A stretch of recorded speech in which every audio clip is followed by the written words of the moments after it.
C'è stato un calo netto, repentino, delle ospedalizzazioni, delle terapie intensive e dei decessi, e questo è molto importante, di questo sono estremamente soddisfatto e devo dire che il Veneto in questo è estremamente virtuoso, è al numero 1 per over 80, 98% contro una media nazionale dell'88%, numero 1 over 70, 83% contro una media che è circa 75%, sui fragili è in cima alle classifiche. Tour Veneto del generale Francesco Paolo Figliuolo, che dopo aver incontrato le autorità locali al padiglione Rama dell'ospedale All'Angelo di Mestre in privato, è giunto al Palexpo di Marghera insieme al presidente Zaia e al capo della protezione civile Curcio, elogiando la virtuosità del Veneto.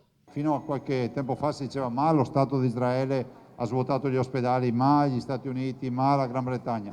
Beh, noi possiamo dire che il Veneto, in base alle popolazioni target che ha già chiuso, penso agli over 80, ha svuotato gli ospedali, nel senso che quel paziente in quella fascia d'età non c'è più. Figliuolo ha visitato il centro vaccinale il più grande del Veneto, con la capacità di effettuare 6.000 vaccinazioni giornaliere.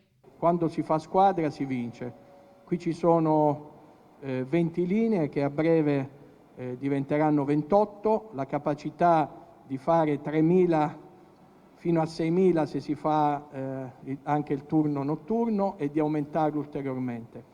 La campagna sta procedendo con la fascia d'età 50-59 anni e da lunedì si aprirà ai 40-49 anni, in quello che il commissario per l'emergenza definisce un mese di transizione. Oggi sono arrivate le dosi di Pfizer, quindi sono arrivate a livello nazionale in distribuzione oltre 2.100.000 dosi di Pfizer.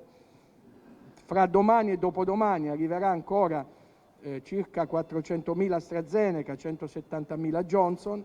Maggio è un mese di transizione. A giugno dobbiamo aprire alle altre classi, a giugno dobbiamo aprire anche alle aziende. Dicevo, maggio mese di transizione, giugno deve essere un mese di svolta. È il mese dove dare proprio quella che si può definire una spallata definitiva e lasciarci indietro il periodo peggiore. È chiaro che la campagna va avanti, dobbiamo arrivare all'immunità di gregge. Dopo Mestre e Marghera, Figliuolo si è spostato a Padova per concludere il tour a Verona.